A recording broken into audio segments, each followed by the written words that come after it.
Mbote Losako.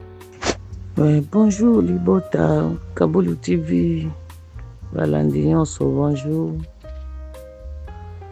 Punanga, moi c'est un droit, parce que quand on a un d'accord, on va l'inviter à salle à TKT, où il y a supporté na nyos. Donc, il faut on va assumer ma responsabilité, Tinasuka, parce qu'avec ça qu'il y a TKT à salate. Dans un droit fondé bakabola, parce que ce qui a sala qui, ouais peut kozana, oh aye. Et donc, il y a pekisa qui, oh non, so, mon balazana, vous avez bon balai. Dans un droit, vous avez bon balai.